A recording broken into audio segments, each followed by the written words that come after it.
¿Cómo les va? Les proponemos quedarse con nosotros durante la siguiente media hora para tratar temas de salud.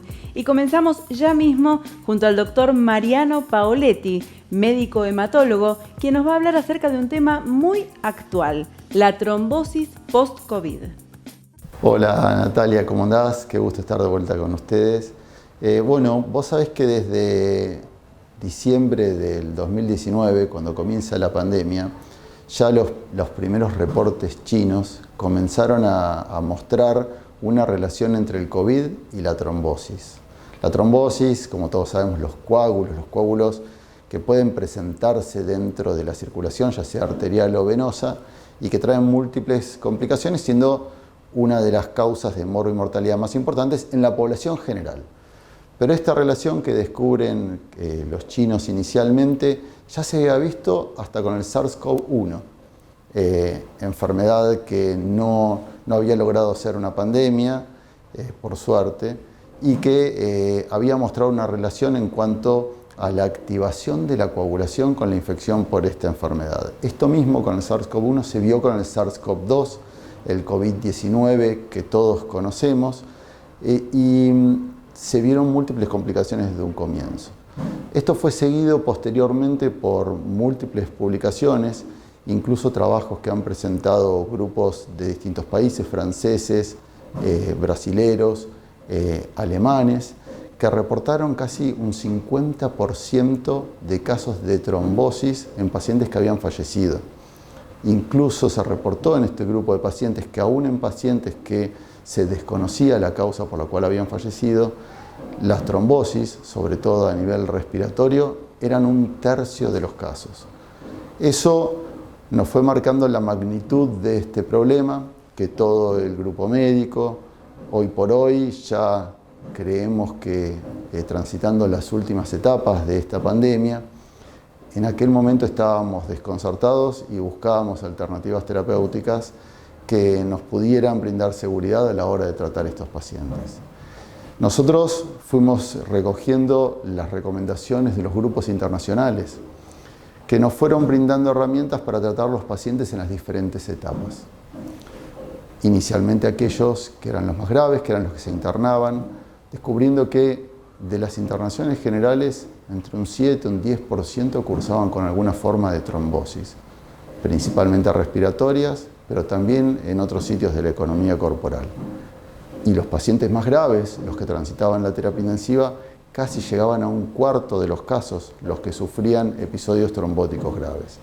Nosotros comenzamos a anticoagularlos con diferentes propuestas, principalmente con tratamientos que son parenterales, tratamientos subcutáneos, y eso fue mostrando que a diferentes dosis, en los diferentes sitios donde estaban internados, ya sea que fuese terapia intensiva en los más graves o aquellos que estaban en sala general, requerían distintas dosis de tratamiento. Paradójicamente, se trataban más los pacientes con menos gravedad, con más dosis, que los que estaban en terapia intensiva, a menos que presentaran un evento trombótico ya constatado, ¿no es cierto?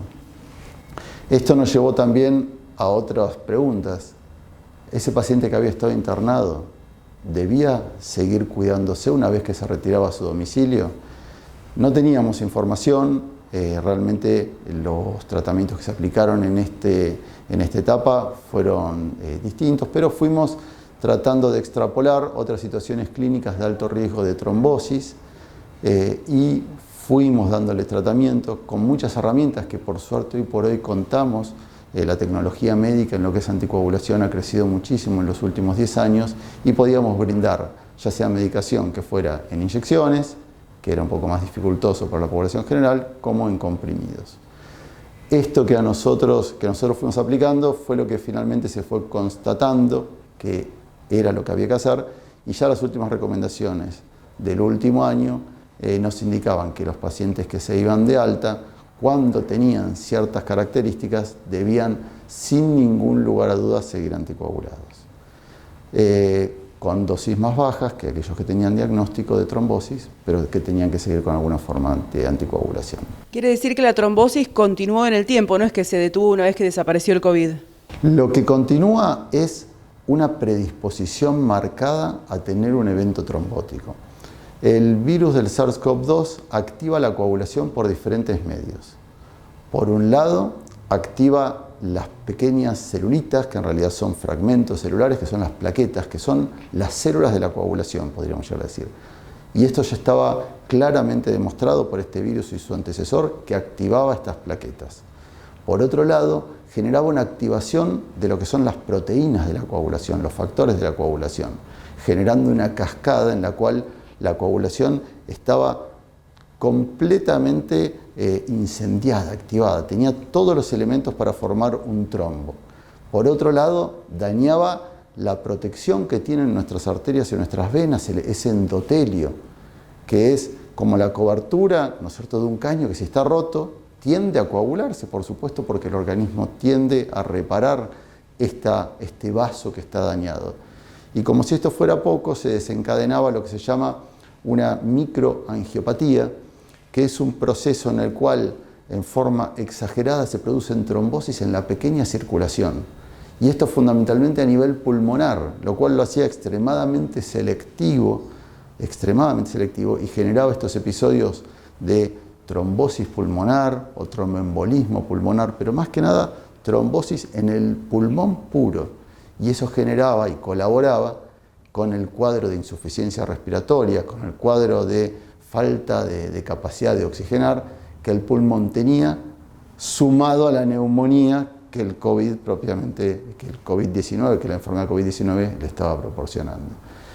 Por eso es lo que nosotros hacíamos al dar el alta, eran aquellos pacientes que lo requerían, protegerlos para que la trombosis no apareciera. Una cuestión similar, nos vimos con un desafío al encarar las personas que estaban embarazadas y que cursaban una enfermedad COVID-19. Bueno, con respecto a esto, nosotros, y esto da para tal vez otra oportunidad, la mujer embarazada tiene tendencia a la trombosis per se. Por supuesto, esto es en casos particulares, a medida que se agregan distintos factores de riesgo, incluso las conocidas trombofilias que nosotros los hematólogos diagnosticamos y tratamos en el caso de que fuera necesario. Pero puntualmente con el COVID se agregaba una enfermedad, como explicaba recién, que es predisponente a generar trombos, que es protrombótica, y se agregaba a una situación fisiológica como es el embarazo, que ya de por sí tiene predisposición a tener trombosis. Entonces, tomamos diferentes herramientas como guías internacionales de sociedades americanas, europeas, el Colegio Real de Gran Bretaña de Obstetricia y Ginecología, las cuales nos ordenaron muchísimo para el tratamiento y la prevención de estos pacientes para lo que sería la trombosis. Trombosis que encima estaría agregada a un cuadro de embarazo, el cual por supuesto generaba una doble preocupación en el caso que esto ocurriera. Eso nos llevó a que en diferentes instituciones tomáramos una medida muy activa en la cual entrevistábamos a todas las embarazadas por el equipo de hematólogos y las podíamos clasificar en que tuvieran riesgo o no. Y en caso de que nosotros detectáramos ese riesgo, podíamos darle alguna prevención para evitar alguna complicación trombótica en esta situación tan particular. Última pregunta que tiene que ver con la vacunación, porque también sobre la vacunación se ha hablado mucho y su relación con los trombos. Bueno, esa es una pregunta que ha sido muy polémica durante todo este tiempo.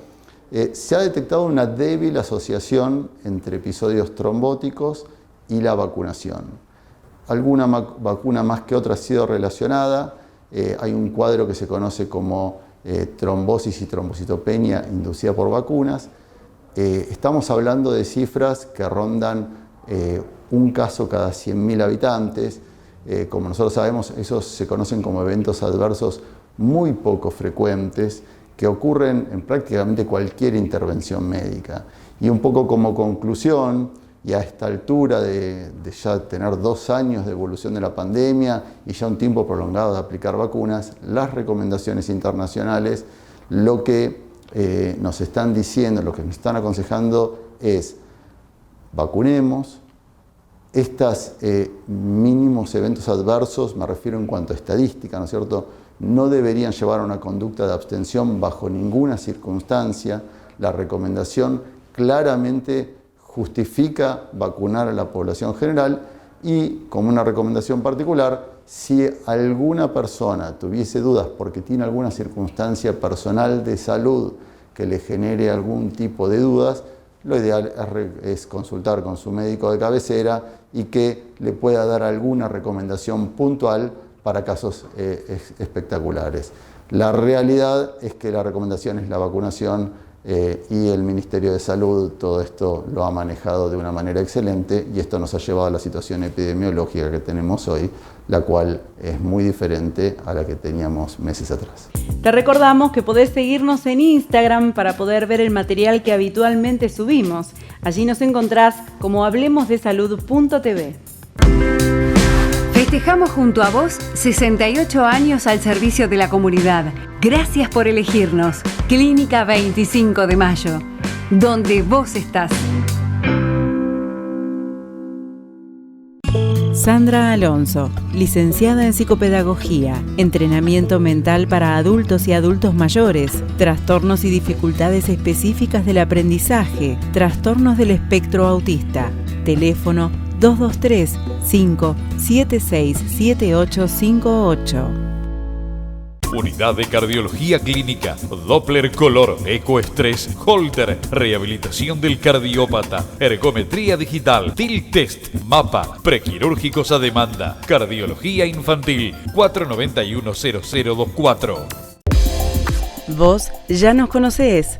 Forero, muebles en Mar del Plata, amplia gama de sillones, tapicería propia, materiales de primera calidad, trabajos a medida. Forero. Vení a conocer nuestro showroom en Avenida Colón 3056. Siviero Óptica, anteojos polarizados para pesca, lentes progresivos para ver a cualquier distancia. Jacinto Peralta Ramos 789.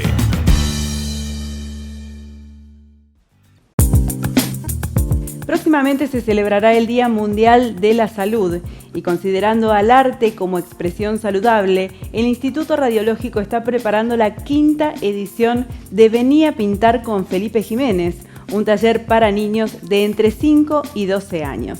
Veamos juntos dónde y cuándo será. Vení a pintar con Felipe Jiménez en el marco del Día Internacional de la Salud. El Instituto Radiológico junto al artista plástico Felipe Jiménez desarrollarán la 5ª edición de la jornada de arte dirigida a niños de entre 5 y 12 años. El 9 de abril en el Centro Cultural Estación Terminal Sur, Paseo Aldrey. Inscripción libre y gratuita en las sedes del Instituto Radiológico. Cada 31 de marzo se conmemora el Día Mundial contra el Cáncer de Colon y en el Hospital Privado de Comunidad se llevaron adelante acciones tendientes a tomar conciencia sobre esta enfermedad y también acerca de la importancia de la detección precoz.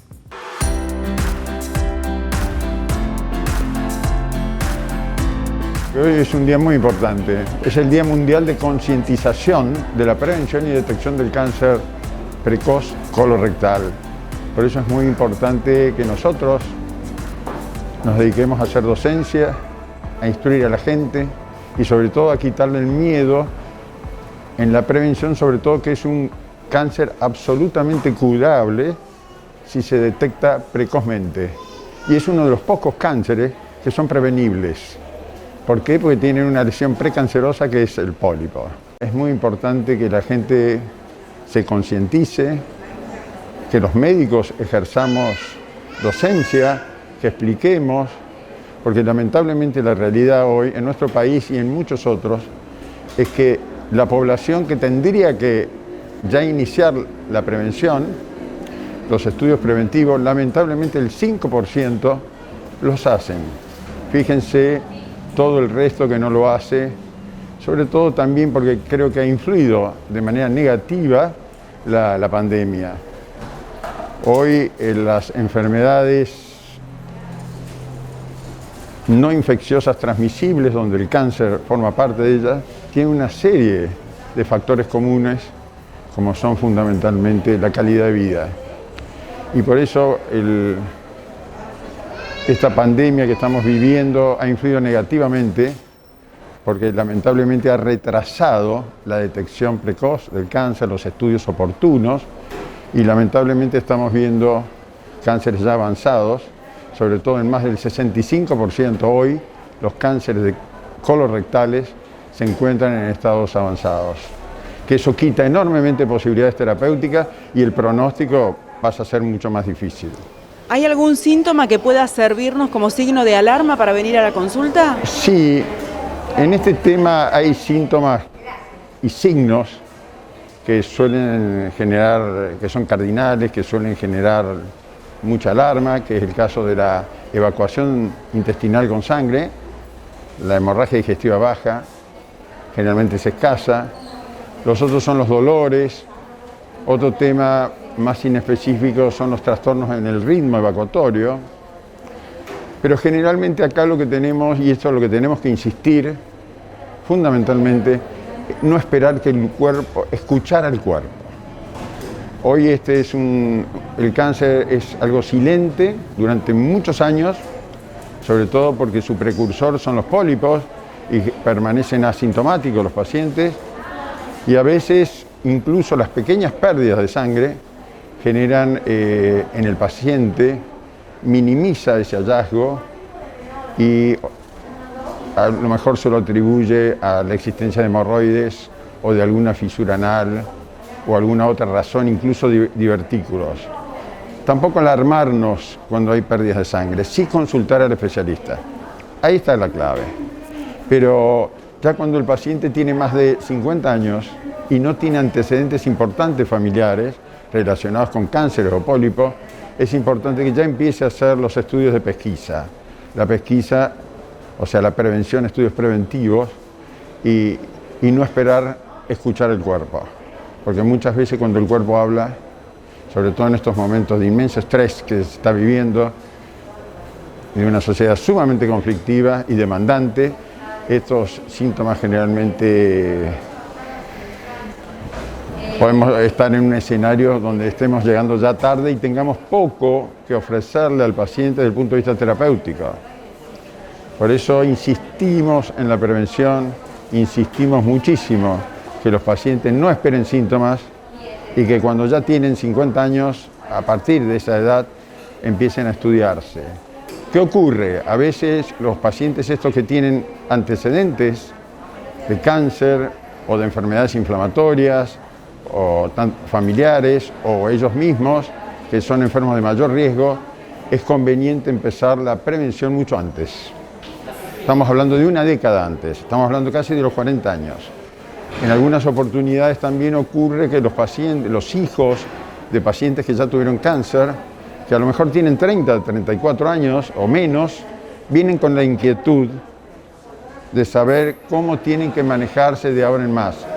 Del momento que ya tienen la inquietud, nosotros les ofrecemos el estudio inmediatamente, porque también se está viendo que el cáncer colorectal se está empezando a ver en gente mucho más joven.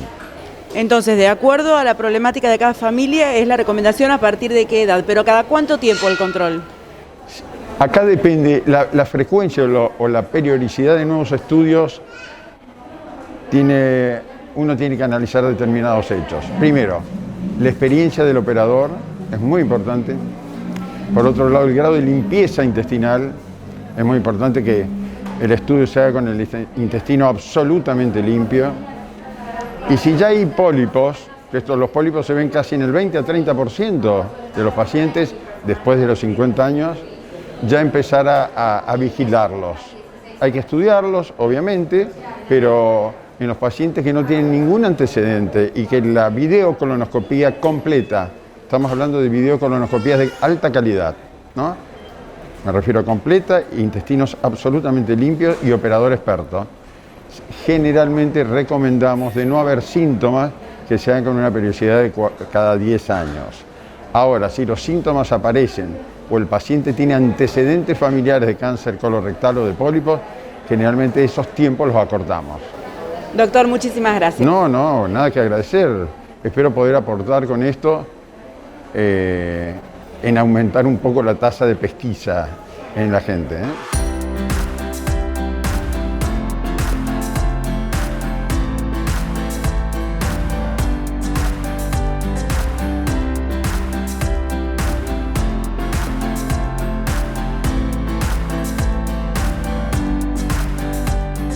¿Tenés Facebook?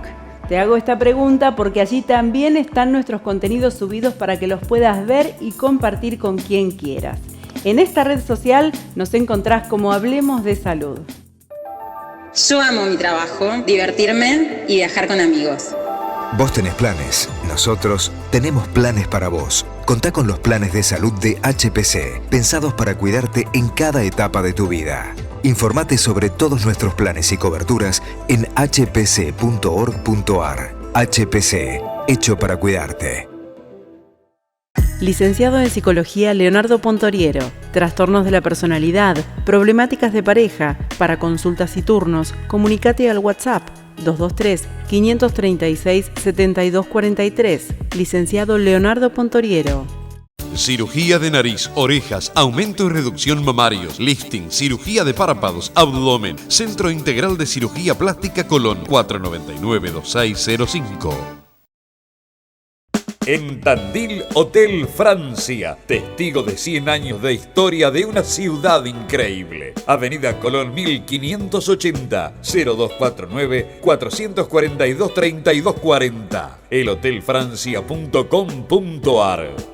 Doctor Simón Mina, diagnóstico y tratamiento del origen de la enfermedad, tratamiento psicobiológico, consultas online y presenciales, 223-635-5032, 223-621-3022, en Capital, 011-430-79-609. Neumax es Bosch Car Service, diagnóstico computarizado del automóvil. Neumax, servicios y neumáticos de Daniel Micheli, Avenida Libertad 5641.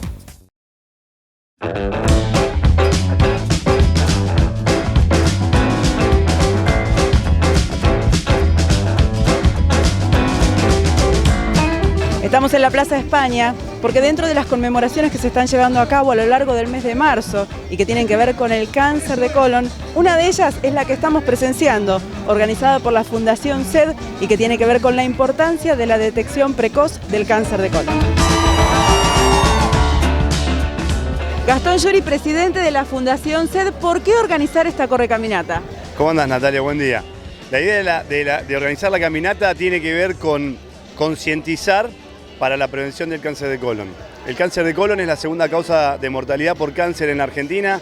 Fallecen alrededor de 10 a 11.000 personas por año que pueden ser evitadas y creo que el secreto o la clave para eso es la información. Y la idea de la caminata es eso, hacer llegar por lo menos la inquietud a las personas, a la comunidad de Mar del Plata y los alrededores, de que consulten a su médico para ver si tienen o no indicación de hacerse un estudio. Un estudio que puede derivar en lo que es la detección temprana. ¿Por qué es tan importante la detección temprana del cáncer de colon? El secreto que tiene esto es que el cáncer de colon es un tumor que cuando nosotros lo encontramos en forma temprana, y para eso hay que realizar los estudios, se cura en el 90%. Entonces, la detección temprana implica realizarse una colonoscopia para buscar lo que se llama pólipo. El pólipo es la lesión pretumoral, esa lesión que con el correr de los años, que generalmente tiene alrededor de 10 años, esa ventana de crecimiento es la que nos da la posibilidad de ir a buscarlo, encontrarlo, resecarlo y de esa manera prevenir ese cambio de tumor benigno a un tumor maligno. Entonces lo que hacemos es resecar la lesión premaligna. Seguir luchando entonces para que cada vez sea más la gente que tome conocimiento de esto y se pueda controlar. Yo creo que sí, que el tema es el conocimiento, la información.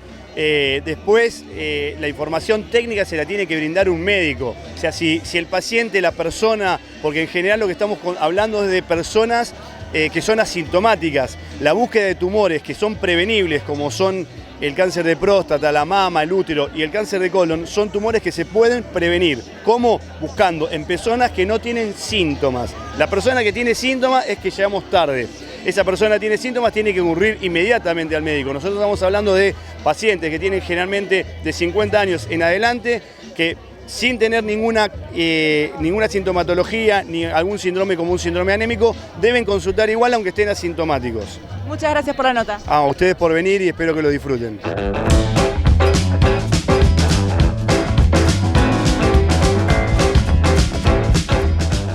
Una de las fundaciones que estuvieron presentes en esta correcaminata fue la Fundación Infancia en Riesgo y nosotros dialogamos con su presidenta, Blanca Basílico. Hoy es un día esperanzador para todos, socialmente. ¿Cuál es la función de la Fundación Infancia en Riesgo? Buen día. La función es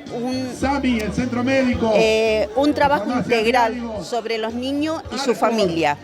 El eje principal es la educación e identidad.